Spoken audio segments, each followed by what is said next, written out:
ముఖ్యంగా మేదర్ సంఘం అంటే మేదర్లు అంటే ముఖ్యంగా ఫారెస్ట్కి వెళ్ళి బొంగు తీసుకొచ్చి ఆ వెదురుతోటి బుట్టలు మరొకటి అల్లి వాళ్ళ జీవనాధారం చేస్తున్న సందర్భాలు. సాధారణంగా జంగల్కు ఎవరు పోతారు? అనగారిన కులాలు, అది పూర్తిగా ఆర్థిక ఇబ్బందులు ఉన్న వాళ్ళు పోయే సందర్భాలు. ఒక రకంగా ట్రైబల్తో సమానంగా పనిచేసే వాళ్ళు ఈ మేదర్ సంఘం, మేదరి కులస్తులు.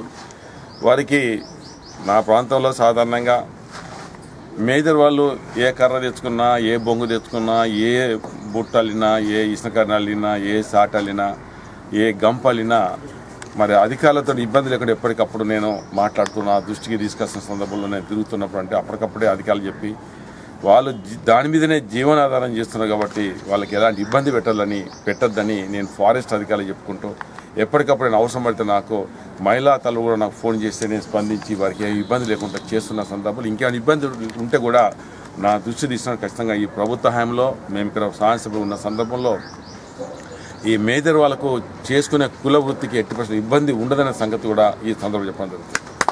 ఈరోజు వాస్తవంగా మీరు ఎంత పని చేసుకుంటే అంత ఉంది. ఇలా ఒక శుభకార్యం కావాలంటే ఒక బుట్టలు అంటే ఎక్కడ మేదరులు ఉంటే అక్కడికే బుట్టలు పోతారు. ఇలా ఒక పందిరి వేసుకోవాలంటే తరకలు కావాలంటే ఎక్కడ పోతారు? మేదరు వాళ్ళ దగ్గర పోతారు. అంటే ఇలా ఎంత మీరు అంటే చేసే వస్తువు కూడా నాణ్యత కొద్దీ కొల డెకరేట్ చేస్తే ఇలా ఎన్ని పెళ్ళి అని ఇప్పుడు చూస్తున్నాం. ఒకనాడు మంచాలకి పెట్టలేదు. ఇలా రోడ్ అంటే బ్రహ్మాండంగా బుట్టలు మంచి కలరింగ్ చేసి బుట్టలు పెడితే ఏ పెళ్ళికైనా ఏ శుభ కార్యక్రమం ఉపయోగించే విధంగా అంత బ్రహ్మాండంగా తెచ్చి ఇంకా మీరు నేర్చుకోండి. ఎందుకంటే ఈ రోజుల్లో ఏ కార్యక్రమమైనా వేలైన ఖర్చు పెట్టి అవి న్యాచురల్ వాటికే పట్టుకుపోతున్నారు, ఇంకేవో పట్టుకుపోతలేదు.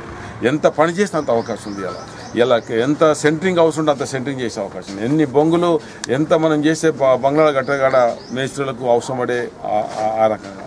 కానీ ఈ సందర్భంలో ప్రభుత్వం కూడా మీకు ఏదైతే కులవృత్తి చేసుకున్న వాళ్ళకు ఈ ఫారెస్ట్ నుంచి ఇబ్బంది లేకుండా చేసే కార్యక్రమం, తర్వాత అది ప్రభుత్వ పరంగా ఉండే కార్యక్రమం. మీరు ఇంకా చాలా సమస్యలు కొడుతున్నారు. ఒకటేంటంటే ఇక్కడ వాస్తవంగా భూమి అన్ని సంఘాలకు ఇక్కడ ఇస్తున్నాం. ఇక్కడ మీకు సంఘానికి భూమి ఉండేది మంచి లొకేషన్. ఎందుకంటే ఎవరు వచ్చినా ఆటో ఛార్జ్ లేకుండా బస్సు దిగి రావచ్చు. అంటే బెల్లంపల్లి నుంచి వచ్చినా, ఇంకో జిల్లా నుంచి వచ్చి ఇంకో జిల్లా వచ్చినా రోడ్ అంటే పోయి ఇక్కడ దిగితే వాకబుల్ డిస్టెన్స్, మంచి లొకేషన్ ఉంది. నేను గతంలో కూడా చెప్పడం జరిగింది. అప్పుడు వేరే సందర్భాలు ఇబ్బందులు ఉంటే కూడా మీరు పోండి, నేను చూసుకుంటా అని చెప్పి ఎవరు అడ్డొచ్చినా కూడా మీరు ఖచ్చితంగా కట్టుకోమని చెప్పడం జరిగింది. నేను గతంలో చెప్పడం ఇప్పుడు కూడా, ఎందుకంటే మంచాల ప్రాంతం వాస్తవంగా ఏదో మాటలు చెప్పడం కాదు, ఇదేదో మనం అప్పుడు చేయగలిగినాం చేసినాం. ఇప్పుడున్న పరిస్థితుల్లో మంచాల జిల్లా అయింది కాబట్టి అసలు జిల్లాకు సంబంధించిన ఆఫీసులు కట్టడానికే కొంత ప్రాబ్లం పెట్టుకుంది. నేను అనుకుంటే బహుశా 2-3 గుంటల భూమి ఉన్నట్టుంది. అసలు 4 ఉందా 3 ఉందా? 2 అంతా 2 అంతా ఇలా మనకు దగ్గరనే బైపాస్ రోడ్, బ్రహ్మాండం పెద్ద రోడ్. దీన్ని మంచిగా మనం కట్టుకుంటే ఎన్నైనా ఇక్కడ పెట్టుకోవచ్చు, ఎంతమంది అయినా ఇక్కడ పెట్టుకునే అవకాశం ఉంటుంది. దీనికి డబ్బులు కూడా నేను ఇస్తాను చెప్పడం జరిగింది. మీరు కోరుకోండి, ఖచ్చితంగా ఈ బిల్డింగ్ కూడా డబ్బులు నెక్స్ట్ బడ్జెట్ మీకు మొత్తం మీద ఒక లెవెల్ కట్టుకోవడానికి రేపు ఇక్కడ అన్ని పెట్టుకోవచ్చు. మీరు ఈవెన్ మండలి పెట్టుకోవచ్చు, జిల్లా పెట్టుకోవచ్చు. ఎందుకంటే చాలా ఇది కూడా టెంపరీ వేసుకున్నాం. మీరు అవసరమైతే ఈ పొజిషన్ వేసుకోండి, ఇంకా డబ్బు పెరిగితే దాన్ని కూడా ఎక్స్టెండ్ చేసుకోండి. ఈ నుంచి అక్కడ ఇప్పుడు చూడండి అది ఎంత పెద్దగా చేసుకున్నారు. ఇలా ఎంతమంది అయినా కూర్చోవచ్చు. వాళ్ళు మీద ఇంకా స్లాబ్ అయితే 100 మంది కూర్చోవచ్చు. ఖచ్చితంగా మీకు బిల్డింగ్ మీరు స్టార్ట్ చేసుకొని ఖచ్చితంగా ఇప్పుడైతే ప్రస్తుతం అయితే ఒక 3 లక్షలు మీకు బిల్డింగ్ కోసం డబ్బు కూడా ఇస్తారు. బ్రహ్మాండంగా నేను బోర్ కూడా ఇస్తాను చెప్పిన వేసుకున్నారా?